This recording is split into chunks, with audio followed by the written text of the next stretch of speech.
Dizer com isso, veja, tem razão aquelas pessoas que dizem, se a gente se juntasse com o PT, se a gente juntasse com o PSOL, que hoje o PSOL está aliado do PT, se a gente fizesse isso, você teria mais chance eleitoral. Aquele período como uma novidade, quando ele, com essas redes sociais, além do jogo de direita, uma truculência, aí tem vários joguinhos de cena. Se enriquecer um punhado de empresários, a gente faz uma pergunta, que tal fazer com que esse dinheiro que ia enriquecer esses caras, devolver para a sociedade? No transporte de ônibus, a gente podia, por exemplo, dar tarifa zero.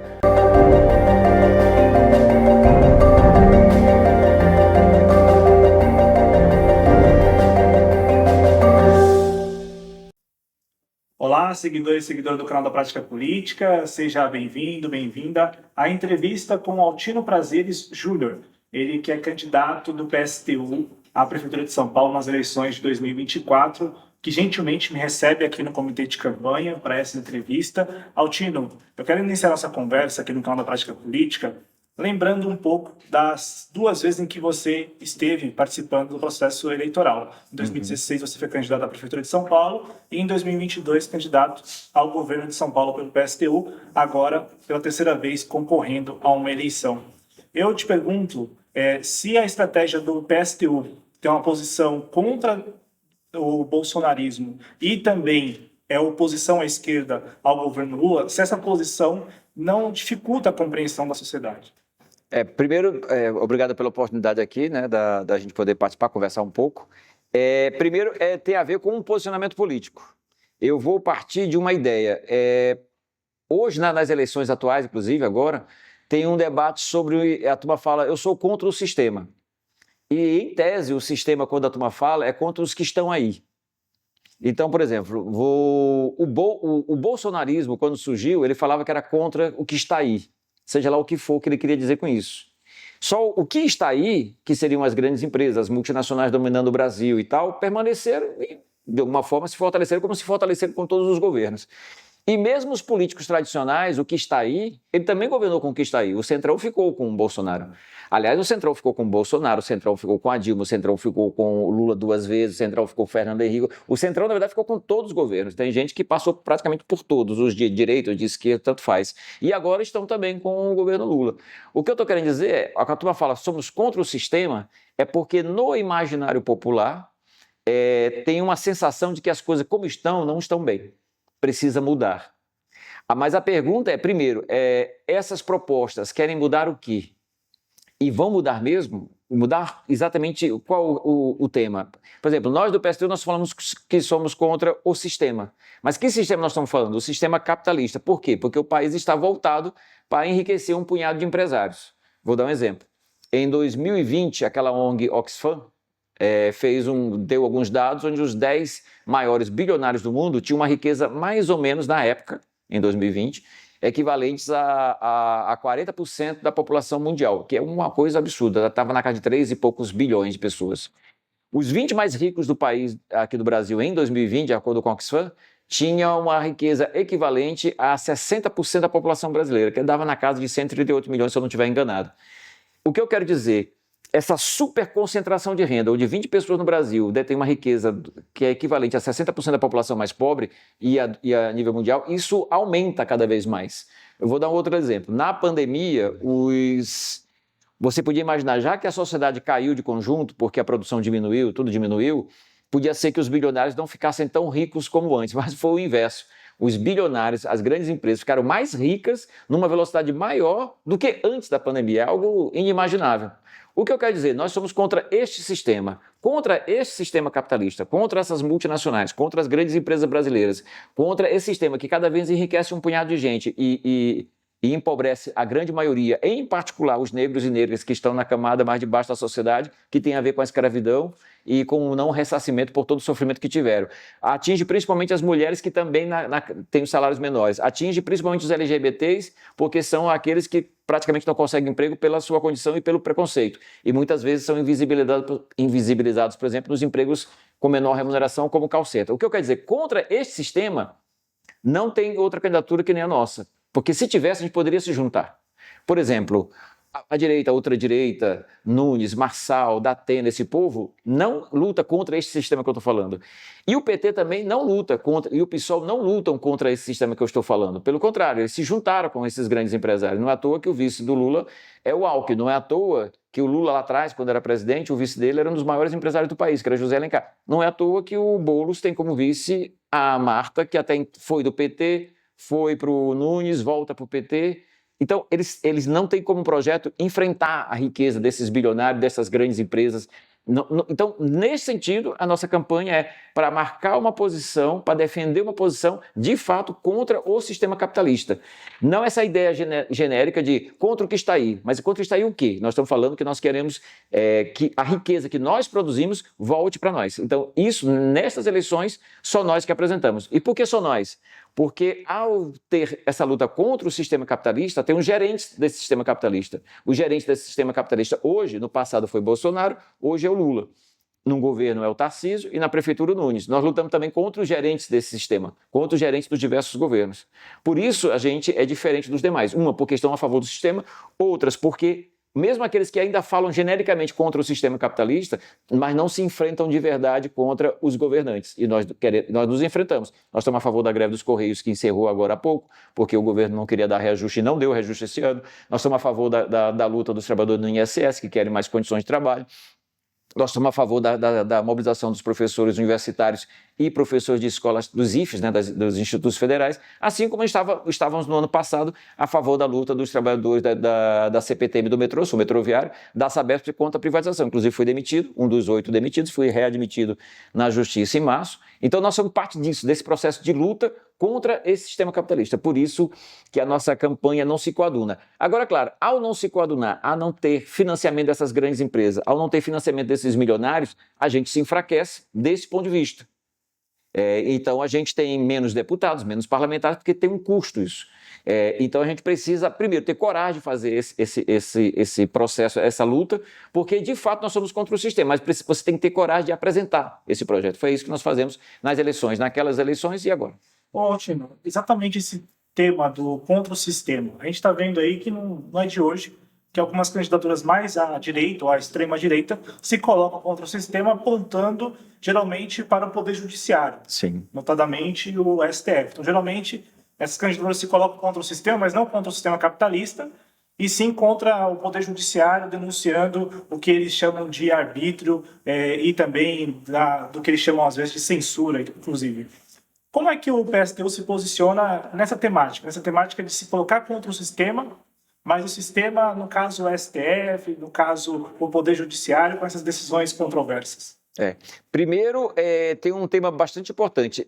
O sistema judiciário brasileiro também está completamente equivocado. Não tem controle da população, as pessoas são indicadas, são apresentadas pelos diversos políticos, inclusive muitas vezes você vê gente subindo lá, não se sabe bem a regra, fora salários gigantescos que ficam fora da realidade. E eles aparecem como uma parte do poder que estaria por cima dos demais e que podem arbitrar livremente. Nós somos contra esse processo desse sistema judiciário.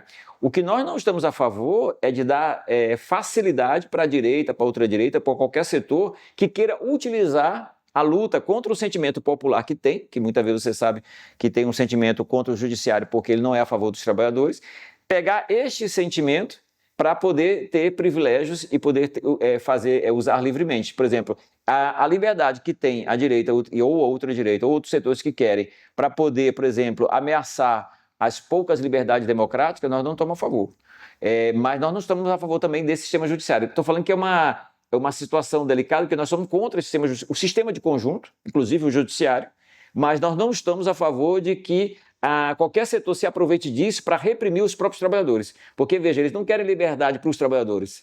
Eles querem liberdade para eles poderem, vamos dizer assim, roubar mais, poder tirar mais proveito da sociedade para enriquecer um punhado de empresários. É interessante essa opinião, porque às vezes até o campo à esquerda mesmo tem dificuldade de explicar isso para as pessoas que também se coloca contra o Poder Judiciário. Eu digo isso porque essa temática do Judiciário e do STF pegou muito, está pegando muito mais do que há 10 anos atrás. E em razão até dos processos todos que são questionáveis. Altino, o PSTU ele foi fundado por dissidentes do PT, Sim. certo?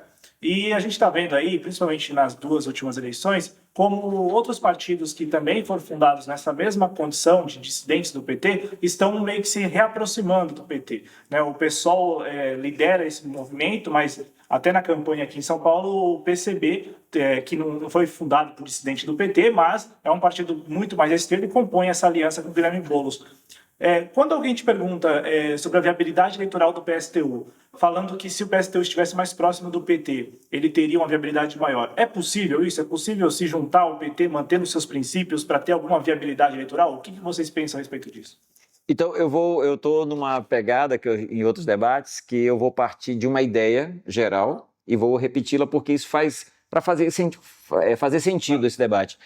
Como nós somos contra esse sistema capitalista, e não é só que a gente é contra, nós somos a favor de um outro sistema, que a gente fala do sistema socialista, nós falamos de outra sociedade, onde a riqueza produzida pela grande maioria da população fica com a gente. Então, o que eu quero dizer? As multinacionais como Volkswagen, Fiat, Ford, as empresas fossem controladas por nós que produzimos no campo. Eu estou falando, para isso precisa de uma revolução, porque isso não vai ser através de um decreto, porque se fizer um decreto desse, todo esse poder, a partir do judiciário, a partir do parlamento, a partir das empresas, não será permitido isso. Eu estou falando isso porque pode criar uma ilusão. Se você entrar no parlamento, você consegue botar uma cunha e você pode fazer uma grande revolução. Isso na história não ocorreu dessa forma. As revoluções, aliás, qualquer grande mudança no país ou no mundo, sempre ocorreu através de um grande processo de mobilização. Então, essa possibilidade não existe. O que eu quero dizer com isso? Veja, tem razão aquelas pessoas que dizem, se a gente se juntasse com o PT, se a gente juntasse com o PSOL, que hoje o PSOL está aliado do PT, se a gente fizesse isso, você teria mais chance eleitoral. Em tese, sim. O problema é a pergunta anterior. Você está lutando contra esse sistema capitalista e o PT e o PSOL são mantenedores desse sistema capitalista? Você está enganando as pessoas para poder eleger um parlamentar ou você está se auto-enganando? O que eu quero dizer é o seguinte, depende qual o projeto que você defende. Para quem defende uma revolução socialista, uma grande mobilização nacional para lutar e enfrentar os grandes empresários, a grande burguesia, os bilionários, multinacionais, não tem saída. Você tem que apresentar uma proposta que seja coerente com esse projeto. Por isso que nós saímos do PT. Porque a viabilidade eleitoral do PT já naquela época era grande. Nós não saímos porque a gente achou que saindo do PT nós teríamos mais espaço eleitoral. A gente sabia desde aquela época a dificuldade. O problema é nós saímos porque a gente não queria ser conivente com a tragédia que o PT representava para os trabalhadores, que é achar que governando junto com os grandes empresários vai resolver os graves problemas sociais. Pelo contrário, eles vão ser gerentes do capitalismo, desta sociedade que nos mata, nos oprime, e nós não queremos ser parte disso, nós queremos ser um oposto a isso. Então, essa é a diferença. Então, veja, eleitoralmente nos dificulta, mas precisa que um setor revolucionário socialista, de fato, esteja caminhando pelo seu próprio caminho para poder aproveitar um espaço quando for possível e a gente construir esse espaço. Agora, por exemplo, o PSOL foi a partir de 2 deputados que naquela reforma da Previdência se enfrentaram com o governo, saíram do PT porque não quiseram votar junto com o governo, não aceitaram esse centralismo na época, saem do PT pela esquerda, depois de alguns outros processos, de alguns anos, eles voltam e se aliam com o PT de novo. E algumas figuras como Heloísa Helena já foi outra coisa, ela sai pela esquerda com o PSOL, agora se eu não me engano, está na rede, né? Então ela vai para um caminho mais à direita, vamos dizer assim. Então tem toda uma conformação, mas ainda são representantes desse próprio sistema. O que eu quero dizer com isso é que o PSTU está nessa vertente, nós podemos crescer, nós podemos nos desenvolver, mas o primeiro passo para isso é ter a coragem de apresentar uma proposta que de fato enfrente o sistema, porque senão aí não é que a gente vai ter nós vamos eleger um parlamentar e vamos fingir que estamos dentro do sistema para depois sair do sistema. No fundo, você entrou no jogo. Aliás, essa é uma das grandes táticas que tem de transformar socialistas e revolucionários em parte do sistema. Você diz, estou entrando no sistema para enganar o sistema. Quando você vê, você já está preso. Estamos conversando com Altino Prazeres Júnior, candidato do PSTU à Prefeitura de São Paulo nas eleições de 2024. Altino, nós estamos acompanhando aqui em São Paulo um cenário eleitoral bem particular, em que tem o prefeito candidato à reeleição, Guilherme Boulos, que já foi mencionado aqui na entrevista, e a figura do Pablo Marçal, Sim. que nas últimas pesquisas despontou aí, inclusive estaria dividindo a liderança, segundo as pesquisas de opinião. Vocês do PSTU foram pegos de surpresa com esse efeito Marçal? De uma certa forma, sim, porque era um personagem que a gente não sabia bem como é que ia se comportar, porque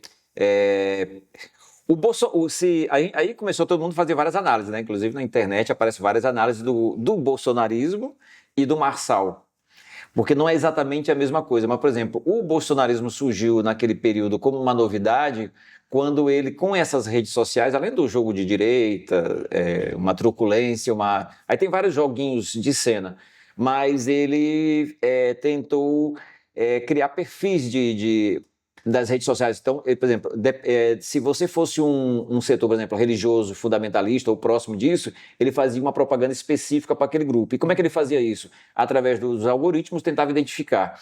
Se você era da periferia, você fazia um outro tipo de propaganda. Então, ele foi separando, e isso através... Não que o Bolsonaro tivesse esse conhecimento, mas utilizou esse conhecimento para poder fazer esse tipo de propaganda. Então foi uma novidade nesse termo.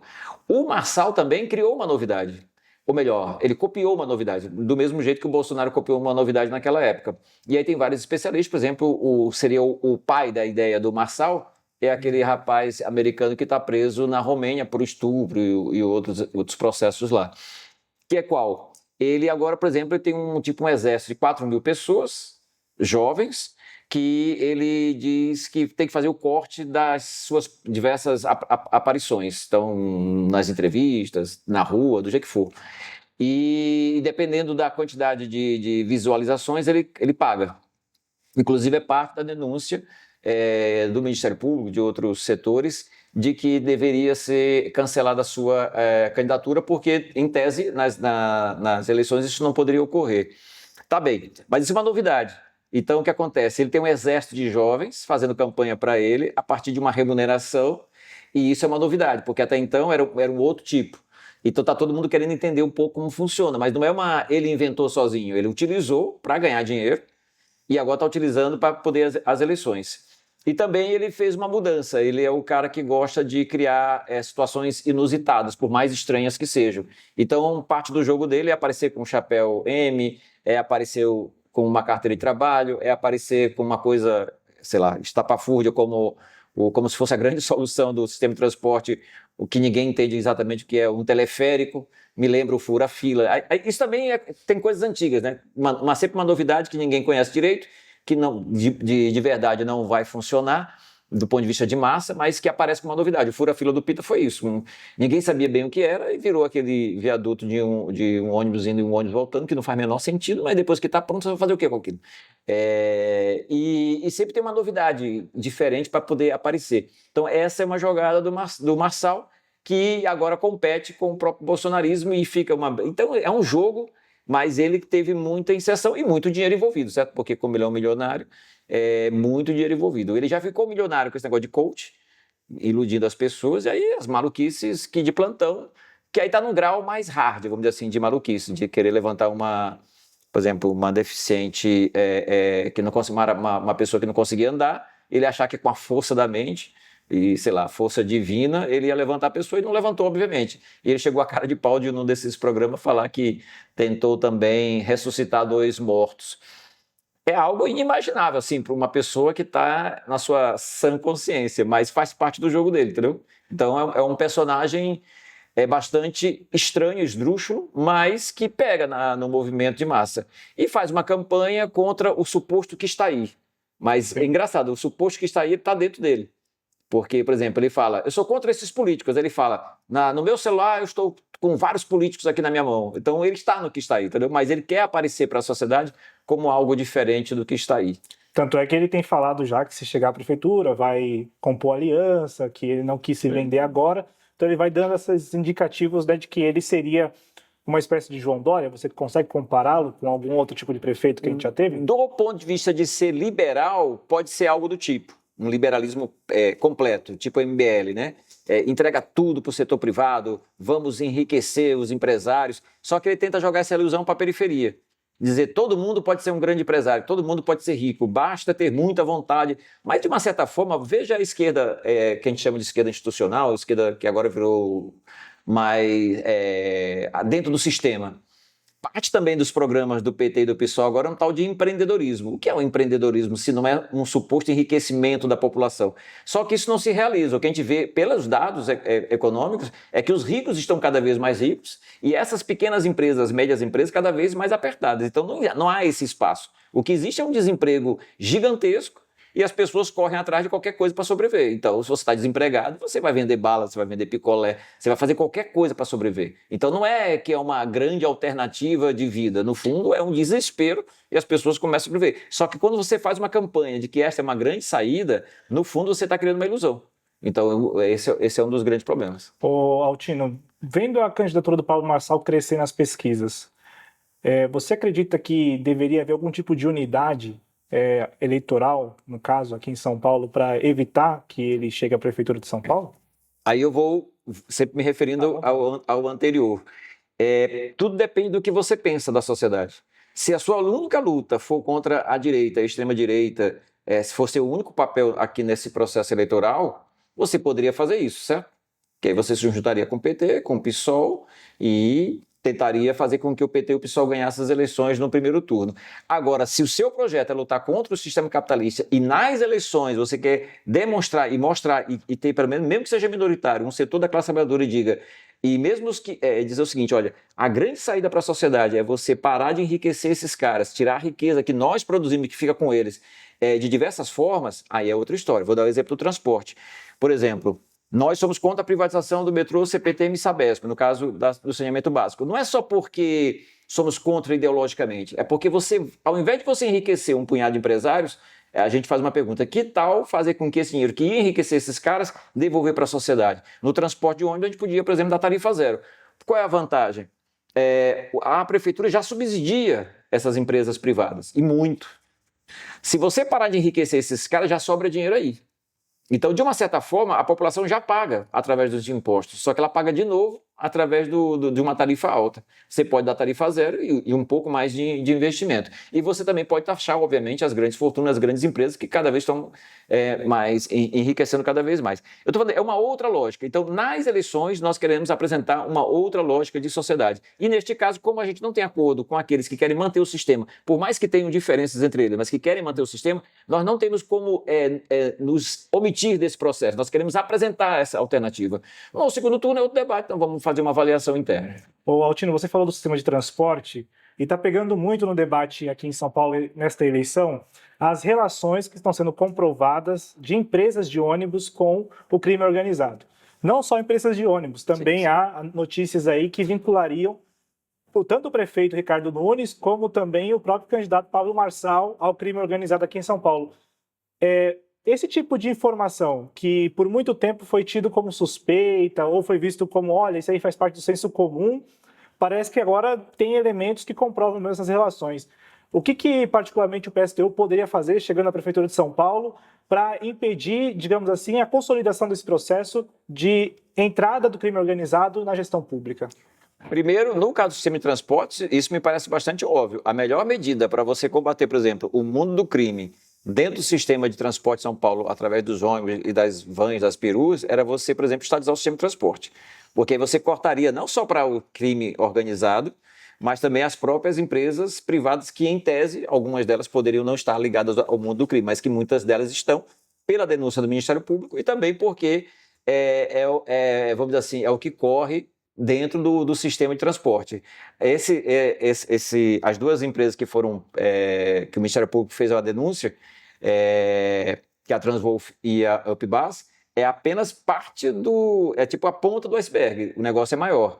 Mas também, se você estatiza o sistema de transporte, volta, que está no imaginário popular, pelo menos dos mais antigos, a antiga CMTC, só que a CMTC do passado não é que ela era toda estatal, a CMTC pegava só os ônibus que iam para a periferia que ninguém queria ir, porque não dava dinheiro. Até um dia que a prefeitura disse, eu vou dar dinheiro, eu vou subsidiar. Aí as empresas privadas, ótimo, se você vai me dar dinheiro, eu aceito.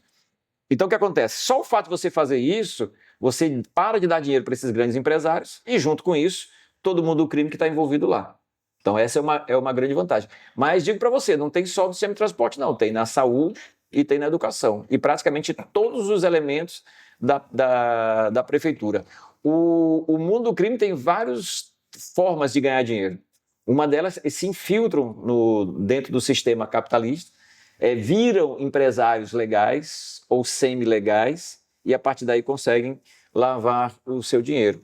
Mas tem um outro tema que eu imagino que vai voltar, que é o tema da Cracolândia, o tema das drogas, que é um outro tema, que é uma das principais fontes de renda do mundo do crime. Mas o que eu quero dizer, no sistema de transporte tem como resolver isso. Basta estatizar, não dá um tostão furado nem para o oficial, nem para o ilegal, dos grandes empresários que acabam roubando a sociedade. Altino, você falando, né, que na época da CMTC já tinha empresários ali que não achavam interessante para a periferia, e hoje as privatizações são bem semelhantes, né? Porque nem aquilo que é vantajoso tem muito interesse, né? Então a Sabesp foi privatizada porque fica em São Paulo. Boa parte dos municípios que são atendidos já estão com os 100%, né, os 300%, como eles chamam. Então, assim, está numa situação bem cômoda, diferente de outros estados do país, né, em que o sistema de saneamento básico é bem difícil. Estou falando isso porque o empresário, desde sempre, ele sabe muito bem avaliar o que é interessante, que vai ter retorno para ele ou não. Você falou da Cracolândia, vamos entrar nesse tema, porque as candidaturas à direita estão defendendo abertamente a internação compulsória. Eu falo isso porque eu acompanho a eleição aqui em São Paulo desde 2016, acompanho como jornalista independente, e estou observando que desta vez este assunto e a ideia de internação compulsória tem vindo com bastante força. Tem sido tratado como algo assim aceitável. Eu quero saber a opinião do PSTU e também você falou aqui do crime organizado. A gente viu recentemente, para vocês terem uma ideia, agora são operações investigativas. É diferente daquele negócio do senso comum, de achar que tem crime. Não, dessa vez também uma operação desbaratou lá na Cracolândia uma milícia com agentes da GCM.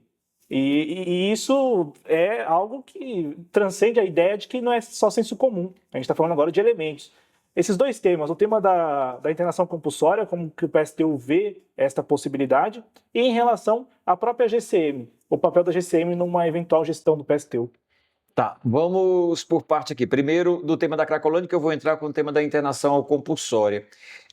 Primeiro que a ideia de que uma grande repressão vai acabar com a Cracolândia e as pessoas vão parar de ser viciadas ou vão... Isso não funcionou. Então, por exemplo, nós não podemos reclamar do Tarcísio de falta de repressão. Ele teve bastante repressão e, mesmo assim, já estão agora 2 anos de governo, e fora os governos anteriores, e até agora não resolveu. Então, essa medida por si só, que seria, vamos resolver em pouco tempo, tá bom, não resolveu. E mesmo no Brasil de conjunto, toda a luta contra o tráfico de drogas, você põe dinheiro, aparentemente você faz mais investimento, um exemplo também disso é o próprio Estados Unidos e outros países, um grande investimento contra o mundo das drogas e, muito longe de resolver, amplia. E, de uma certa forma, o mundo do crime ganha muito dinheiro com a proibição. Porque quanto mais proibido, mais justifica o preço alto dos seus produtos. E aí ele uma taxa de lucro altíssima. Então, é um jogo que, por exemplo, por isso que eu estou entrando nesse tema, porque, primeiro, nós temos que entender, eu vou entrar no tema das drogas no geral ainda, mas em tema em relação à Cracolândia, primeiro, nós temos que entender que as pessoas que estão nesta situação são seres humanos que precisam de todo o tratamento e devem ser consideradas como pessoas que estão adoecidas por causa desse vício das drogas. E diga-se passagem, das drogas que mais matam no país ainda é o álcool, que é legalizado. Eu estou falando isso porque muita gente fala assim, vocês, eu vou entrar nesse tema, vocês são a favor da legalização das drogas porque vocês querem viciar nossas crianças, nossos adolescentes e os adultos. Eu digo, olha, quem mais quer viciar os adolescentes, crianças e adultos, em particular, vamos ver as drogas, a droga que mais mata e a que mais vicia hoje no país e no mundo ainda é o álcool. E quem faz propaganda dos produtos relativos ao álcool, cerveja, uísque, vinho e tantas outras bebidas alcoólicas, é esse sistema. Estou falando porque não é permitido livremente, pelo contrário, é incentivado. Por exemplo, a prática de esporte está vinculada com várias bebidas alcoólicas. Então, estou falando, é uma hipocrisia. O que eu quero dizer, as pessoas que querem fumar maconha, usar todas as outras drogas, cocaína, qualquer uma delas, em São Paulo, por exemplo, não é permitido legalmente, mas todo mundo que quiser usar, usa. A sua única restrição talvez seja o dinheiro, se você tem condições de pagar ou não. Por isso que você, inclusive, a crack, vamos dizer assim, é a última estágio das drogas mais baratas, que tem um grau de decadência muito grande. Então, o que eu quero dizer? Nós somos a favor da legalização das drogas, não como incentivo de uso das drogas. É como reconhecimento que esse fato existe, na realidade. Então, é uma hipocrisia você achar que proibindo você vai resolver o problema. Pelo contrário, proibindo até agora, você só está enriquecendo um punhado de empresários que estão por trás do mundo do crime. Certo? São os empresários do crime, vamos dizer assim, que se misturam com a sociedade através das empresas legais ou mesmo dentro das Forças Armadas. Começam a corromper parte das Forças Armadas. Então, vira e mexe, você vê essas relações. Então, uma verdadeira máfia que está colocada. Então, a legalização das drogas, você poderia, por exemplo, tirar essa lucratividade desses caras, porque ao deixar de ser proibido e fosse legal, inclusive a própria sociedade organizasse essa distribuição, isso não é incentivo. Isso é reconhecimento de um fato e, a partir daí, tratar as pessoas que estão adoentadas. Então, na Cracolândia, nós somos contra a internação compulsória, porque todos os especialistas no ramo, essa não é a melhor hipótese. Pode parecer que seja, mas não é, porque isso não resolve o problema. Então, primeiro, atender as pessoas, dar atendimento psicológico. Por exemplo, na Prefeitura de São Paulo está faltando assistente social e os que tem são terceirizados. Então, você precisa contratar um grupo de pessoas, desde psiquiatras, psicólogos, assistentes sociais, para fazer um debate, uma discussão com esta comunidade, de ver como tirá-la ou ajudá-la a encarar este vício, esse uso das drogas, e depois ver alguma forma de inserção social. Prender, porque no fundo a internação compulsória é tipo uma prisão psiquiátrica. Isso por si só, isso historicamente no Brasil não funcionou, pelo contrário, virou uma tragédia. Então nós precisamos de ver uma outra forma. Primeiro, tratar como seres humanos. Segundo, um grande investimento da prefeitura para ter pessoas que possam fazer isso. Porque até agora a única coisa que tem é a repressão. E, na minha opinião, São Paulo pode ser um pontapé inicial a nível do país de legalização das drogas, mas, repito, não como incentivo às drogas, muito pelo contrário, para o tratamento das pessoas usuárias. Inclusive, a droga mais legal que tem no país, que é o álcool, que mata através dos acidentes de carro, da violência doméstica e diversas outras formas de morte, principalmente a partir do álcool. Ô, Altino, sobre a GCM, o papel da GCM no eventual governo PST, eu só quero acrescentar que lá no programa de governo de vocês falam do controle da GCM por comitês de bairro. Sim. E é uma bandeira histórica do PSTU essa ideia das assembleias populares, né, de participação, quase de uma democracia direta, então o cidadão participando. O papel da GCM e como é que funcionaria essa relação da sociedade civil num eventual governo altino, a partir dessas instâncias, como Assembleia Popular, Comitê de Bairro? A Assembleia Popular, comitês populares, conselhos populares, nós damos vários nomes, mas com essa ideia, que a população organizada e principalmente mobilizada, ela possa resolver os seus problemas. E principalmente interferir na prefeitura, interferir no poder do Estado. Porque o que a gente vê muitas vezes é o seguinte, você elege um parlamentar, elege um prefeito, um governo, governador do Estado ou mesmo do país, e depois a população fica passiva, ela fica só assistindo a repercussão. E de vez em quando ela estoura de revolta, como foi em 2013 as mobilizações contra o aumento da passagem. Mas, por exemplo, por que não pergunta para São Paulo se era a favor, se estava correto ou não a privatização da Sabesp? Por que não fez o debate com a população de São Paulo, porque é onde está mais o metrô e a CPTM, se é a favor ou não? Por que tem que decidir a Assembleia Legislativa, que a gente sabe que boa parte dela está ligada a estas grandes empresas, está ligada ao governador? Por que tem que ser dessa forma? Por que não deixa a população decidir, principalmente os temas mais candentes? Eu não digo o pequeno, mas o grande. No caso da GCM, nós queremos que, primeiro, o controle, a GCM não pode ser inimiga da população. Então, por exemplo, você poderia fazer com que os comandantes da GCM e mesmo os diversos pessoas que estão na GCM fossem controladas pela sociedade, até porque quem paga o salário deles somos nós. Eu digo a comunidade através dos seus impostos. Nada mais justo que a gente controle. Eles têm que prestar contas à sociedade. Não é que você ande na rua e esteja com medo da GCM. Você deveria ter que saber que eles estão prestando serviço a você, à sociedade conjunto. Então, você poderia ter uma eleição dos seus comandantes, uma eleição na comunidade, com os trabalhadores, com a população, com os bairros, e ele prestar contas, fazer a assembleia e dizer, gente, esse mês a gente fez isso, fez aquilo, tá bom assim, tá ruim, como é que a gente pode fazer? E também, do ponto de vista da segurança pública, nós podemos fazer processo onde tenha alguma forma de autodefesa. O que eu quero dizer? Por exemplo, em alguns bairros, em algumas regiões, por exemplo, as mulheres que chegam à noite do trabalho, que se sentem ameaçadas, como pode ser feito isso? Por exemplo, você pode pegar pessoas da comunidade, debater, inclusive dar treinamento, inclusive muitas vezes até financiar, pagar, para que faça parte da gestão pública esta defesa pública da sociedade, mas gerida pela própria comunidade e com o financiamento da prefeitura. Lembrando que a prefeitura de São Paulo é o terceiro maior PIB do país, perde para o Brasil, obviamente, e perde para o estado de São Paulo, mas é maior do que os demais estados. É uma riqueza muito grande. Nós precisamos fazer com que essa gestão seja democrática, seja feita pelos trabalhadores. E mais, em relação à prefeitura, nós queremos governar com os conselhos populares. Mas esses conselhos populares mobilizados, porque muitas vezes esses diversos conselhos que a turma fala é apenas para ouvir. Queremos te ouvir. Aí ouve lá uma vez ou outra e a pessoa, mas me ouviu e não mudou nada. Nós queremos que a população organizada decida, porque é a melhor chance. Porque a população em geral não vai propor algo que vai prejudicar a própria população. Agora, eu não digo isso dos vereadores, não digo isso da Câmara dos Deputados, eu não digo isso dos parlamentares em geral. Por quê? Porque tem vários interesses econômicos. Agora, se você perguntar para a população diretamente, vou dar um outro exemplo vamos dizer, da saúde. Você quer contratar mais médicos? Tem um concurso que está valendo, mas o pessoal não contratou. Qual o orçamento? Podemos discutir o orçamento? Que tal ter responsabilidade social ao invés de ter responsabilidade fiscal?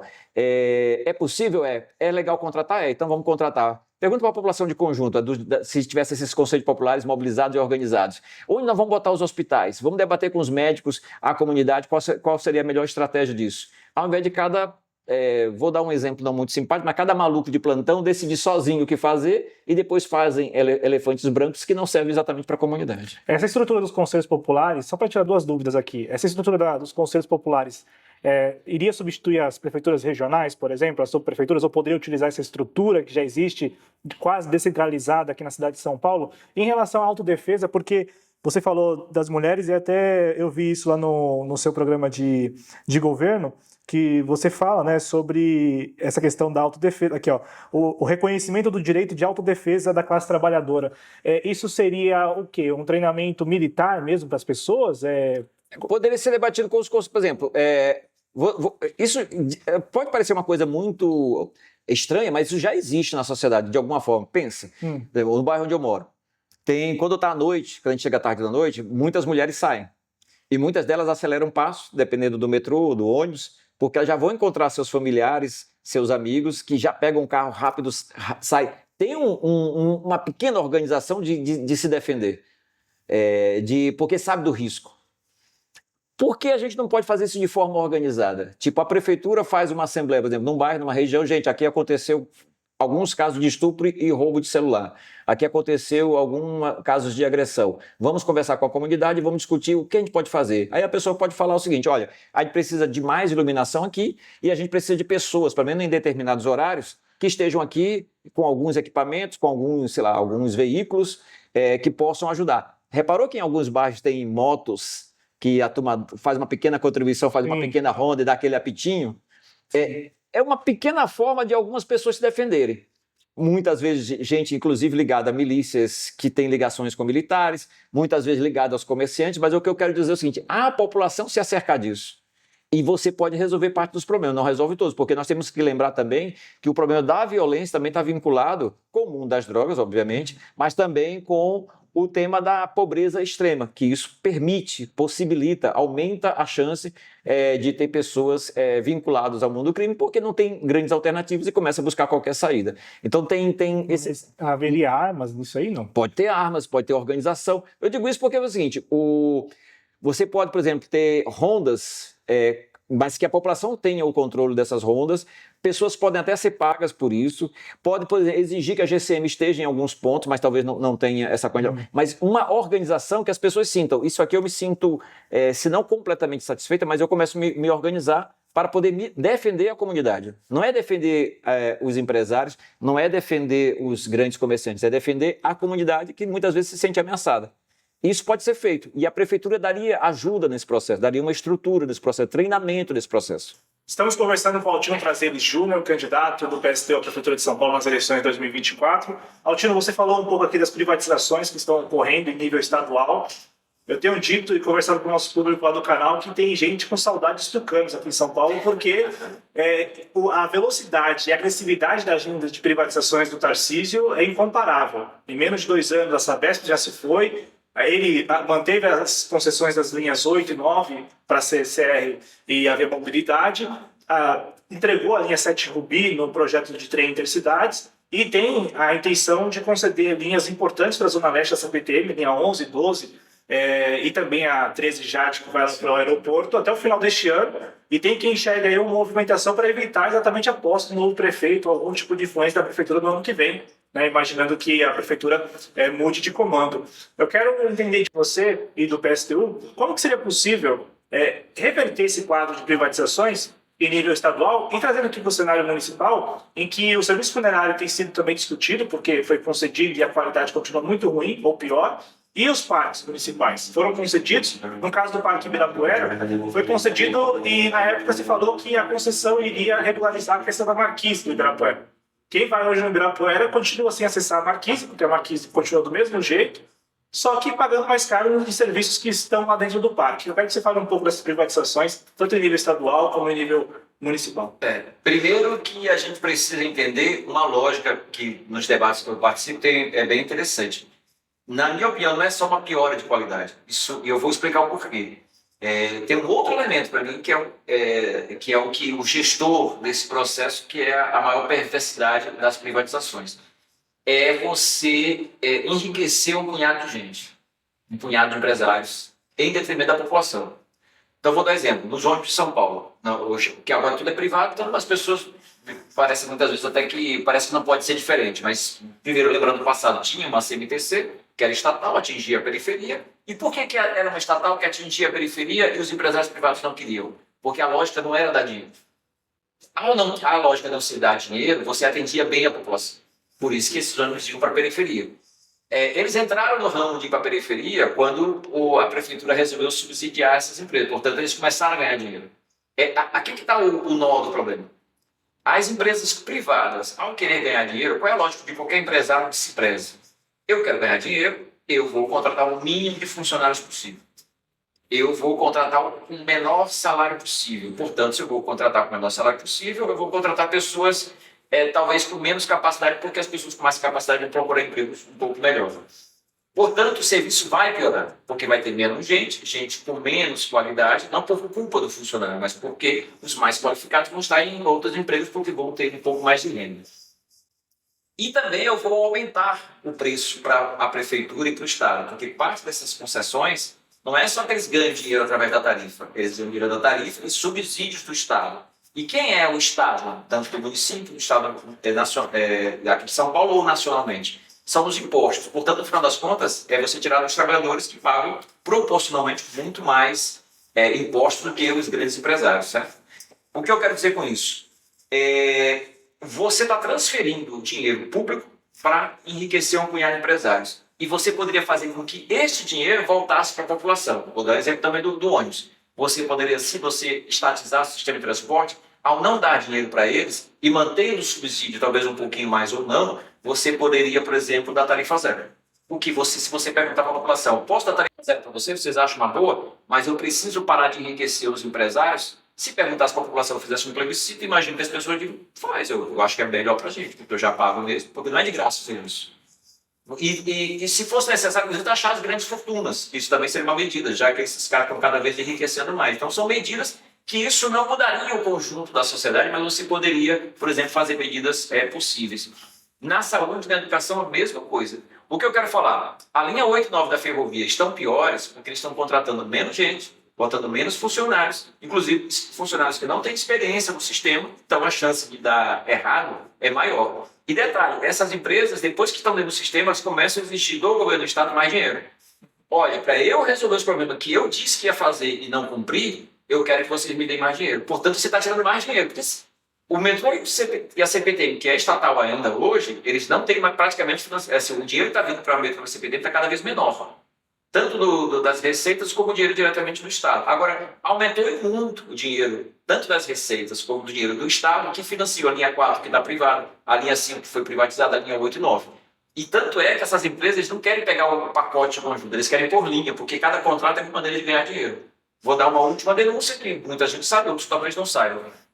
Na pandemia, diminuiu o número de usuários. O metrô perdeu receita, a CPTM perdeu receita. Agora, essas empresas privadas não, porque no contrato tinha um número mínimo de usuários, independente se tinha ou não tinha. Essas empresas têm, de acordo com os contratos, uma remuneração de acordo com a inflação, independente se aumenta a tarifa ou não.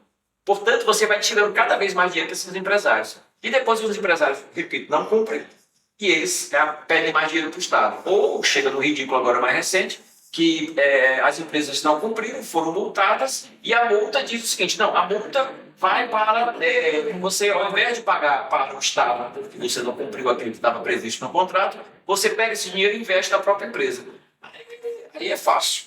O que eu quero dizer com isso? O prejuízo para a população é muito grande. Então, as experiências que nós tivemos, por exemplo, de privatização do saneamento básico no país foi aumentar a tarifa e piorar o serviço. E por quê? Porque os funcionários lá são ruins, são malvados, são pessoas perversas? Não. Quem é perverso e ruim são os empresários, porque eles vão contratar menos gente, então vai ter menos manutenção, então vai dar mais. Então, é isso que vai acontecer e essa é a experiência, inclusive, que nós tivemos aqui no Brasil. Então, nós somos contra esse processo de privatização. Lembrando que esse processo de privatização que você falou, que o Tarcísio está numa velocidade grande. Nas ferrovias e no metrô, eles estão fazendo através da parceria público-privada, uma lei chamada PPP. Essa lei da PPP, que muita gente também não sabe, é do Haddad. Ele fez no final de 2004, no primeiro mandato do governo Lula, em dezembro, no final do ano. Essa lei, o primeiro cara que comemorou a lei do Haddad da parceria privada foi o Alckmin, que na época era inimigo político, agora, para muita gente, é companheiro, camarada Alckmin. O que acontece? Foi dali que surgiu a privatização da linha 4 e 5. A 4 já nasceu privada, essa é privatizada. A 8 e 9 foi com Dória, também através dessa lei da parceria público-privada. Essa lei da parceria público-privada permite um processo de privatização de acordo com a Haddad, agora nesse momento, dizendo que é o que pode permitir, não exclusivamente, mas uma das possibilidades de permissão, por exemplo, de entrega de todo o saneamento básico do país para as mãos das empresas privadas. Eu estou falando isso que muita gente não tem essa informação. Por exemplo, no Piauí, quem está privatizando a empresa de saneamento básico do Piauí é o governo do PT. Quem está privatizando e privatizou aqui em São Paulo foi o governo Tarcísio. Estou falando que é um processo de privatização que pega a direita e a ultradireita, mas também pega setores de esquerda. E vou botar a mão na boca. Eu estou falando isso porque a nossa lógica é por que eu vou enriquecer esses empresários se eu posso enriquecer a população?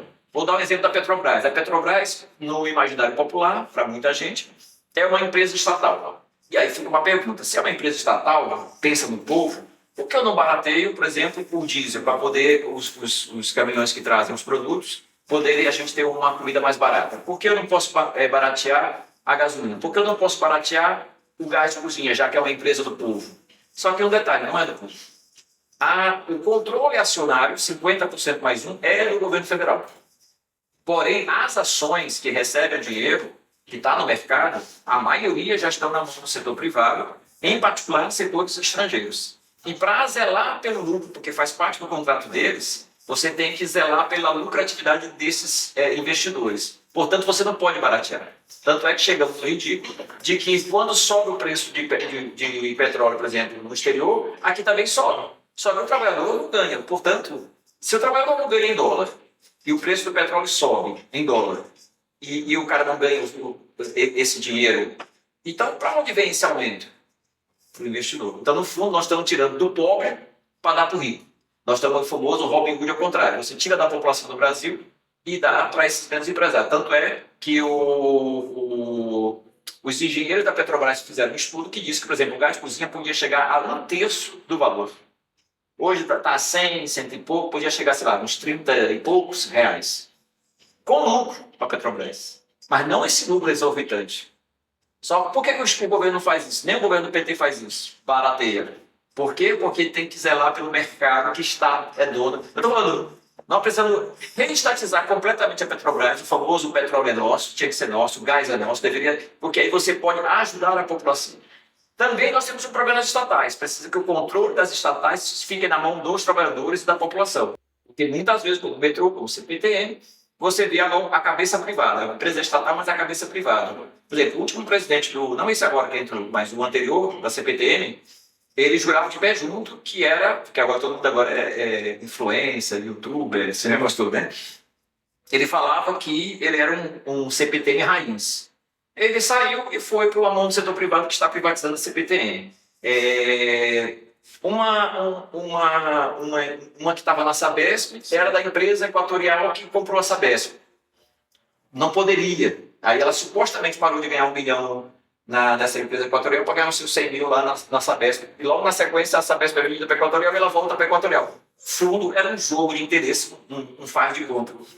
O que eu quero dizer? Mesmo as empresas estatais precisam resolver vários problemas. Um deles é parar de ser cabide de emprego dessa cabeça privada que entra na estatal. Alguém pode perguntar para mim assim, poxa, mas nas empresas estatais tem que ter concurso público. Sim, Mas já faz um tempo que eles inventaram um tal de adjunto, que é um nome latino, para dizer que são pessoas especiais que são de extrema importância para essas empresas e eles contratam sem concurso público. No metrô está cheio desse tipo.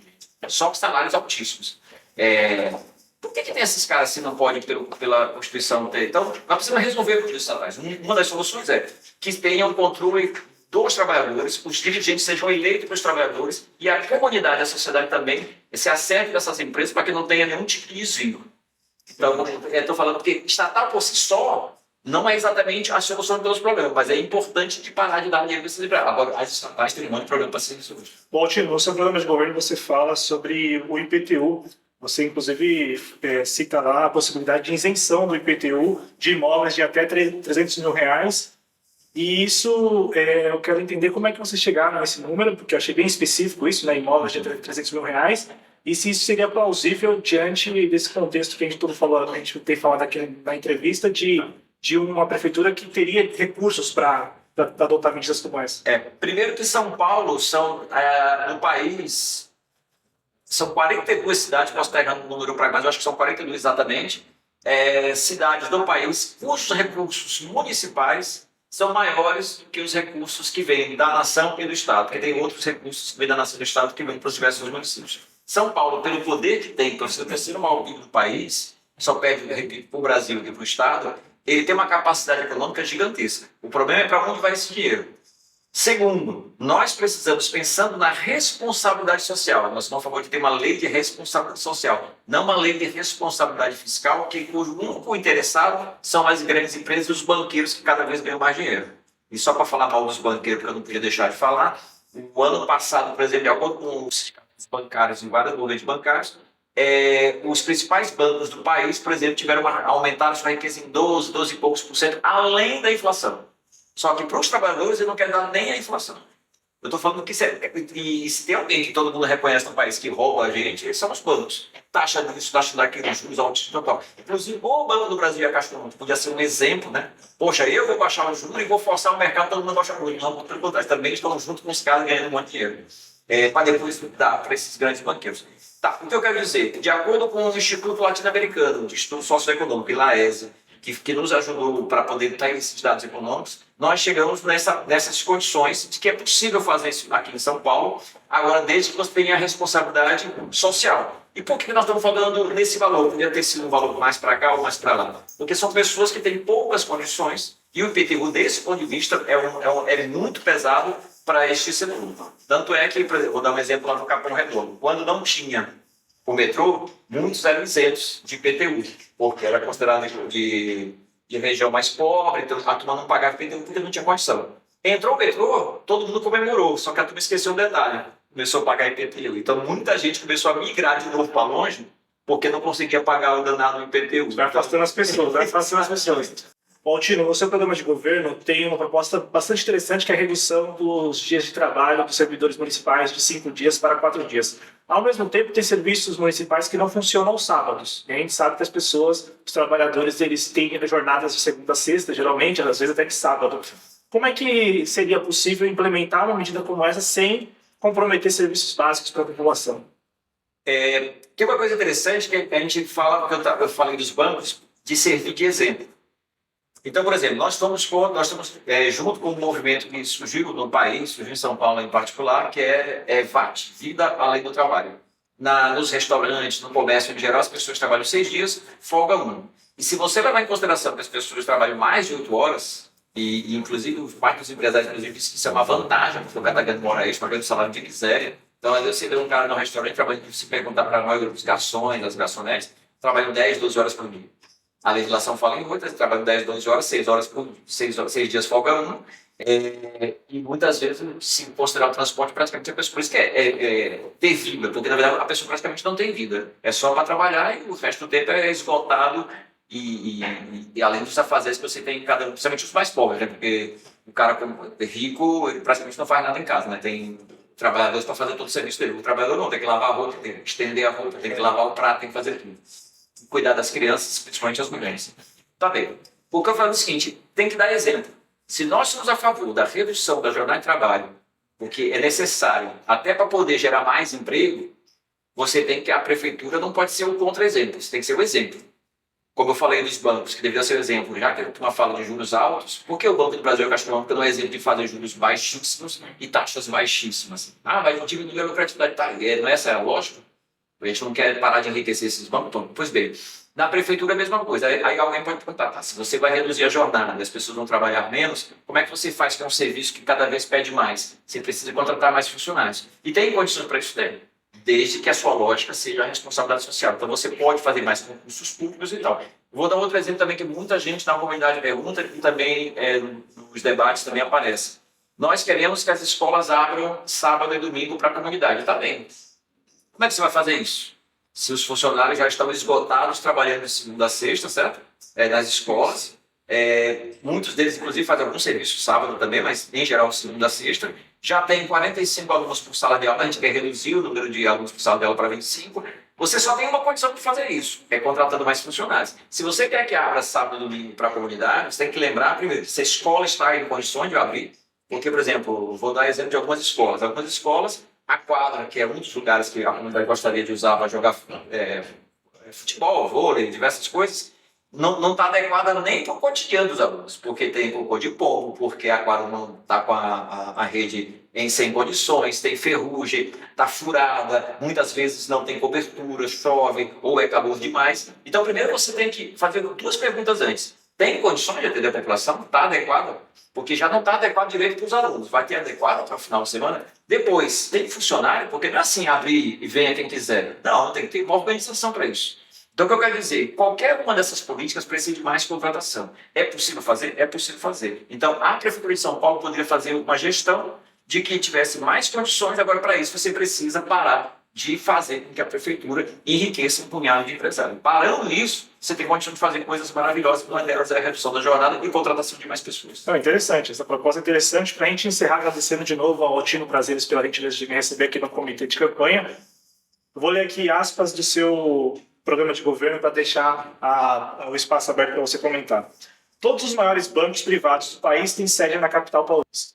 Você cita aqui o Vic Safra, do Banco Safra, que também vive aqui em São Paulo, Fernando Roberto Moreira Salles, do Itaú Unibanco, Pedro Moreira Salles, também do Itaú Unibanco, e André Esteves, do BTG Pactual. Juntos, eles todos possuem uma riqueza maior do que o orçamento da cidade em 2024. Então, quer dizer o quê? Mais de 100 bilhões de reais. Você, quando menciona eles, você está direcionando a sua mensagem a eles no sentido de expropriar as riquezas desses grandes empresários e mais do que empresários banqueiros? O nosso projeto de sociedade é expropriar os grandes banqueiros, as grandes multinacionais, os latifúndios e essa riqueza que é produzida pelos trabalhadores ficarem nas nossas mãos. Nesse projeto, nós estamos primeiro constatando o fato da realidade, porque muita gente não sabe desses dados. Porque às vezes a gente fala, os caras estão ganhando cada vez mais dinheiro, mas a turma não tem dimensão. Essa é uma dimensão. Alguns poucos banqueiros têm uma riqueza maior do que o orçamento da cidade, que é o maior terceiro PIB do país. Em 2020, como eu estava te contando, de acordo com essa ONG Oxfam, os 20 maiores ricos do Brasil, os maiores milionários do país, têm uma riqueza equivalente a 60% da população brasileira. Isso é inimaginável, na minha cabeça, é inimaginável isso. Então, primeiro, nós temos que entender, constatar esse fato, inclusive ver o desenvolvimento desse fato, que cada vez está aumentando a concentração de renda, não é que está diminuindo a concentração de renda, cada vez aumentando a concentração de renda nos diversos governos que teve. Então nós estamos lutando contra esse sistema. Então nós somos assim, a favor da expropriação dos grandes bancos, das grandes empresas, e desse processo. Na prefeitura nós estamos levantando vários elementos, que, por exemplo, que para as pessoas, inclusive, fica até mais palatável, por exemplo, nos ônibus, na saúde, na educação, na creche, mais o nosso projeto de conjunto. Mas para fazer isso, vai precisar de uma grande mobilização nacional, o que a gente chama de revolução socialista, porque você está mexendo com poderes gigantescos. Dá para sentir esse poder gigantesco até pelos números da riqueza deles. Dá para saber o poder gigantesco porque nas televisões as propagandas são destas grandes empresas, de automóveis, de bancos. Portanto, o poder dele não é assim. Você vai ter que ter uma grande mobilização nacional para reverter esse processo e a riqueza que é gerada para os trabalhadores voltem para os trabalhadores. Não fiquem na mão desses caras que acabam dominando a sociedade. Para você ver, né? No seu programa de governo, você citou 4 pessoas só, 4 pessoas juntas, uma riqueza superior a 100 bilhões de reais. Muito obrigado, Altino, pela gentileza de me receber aqui no Comitê de Campanha e pela entrevista que você me concedeu. Não, eu agradeço, e é sempre bom ter a mídia alternativa apresentando as diversas candidaturas e as diversas opiniões. E parte também do debate nosso é que, por exemplo, também deveria ser uma política estatal incentivar as mídias alternativas para que pudesse ter mais democracia, inclusive no sistema de mídia nacional. Então vamos juntos aí na batalha. Muito obrigado também a quem nos acompanhou, ao Altino, a toda a assessoria aqui dele.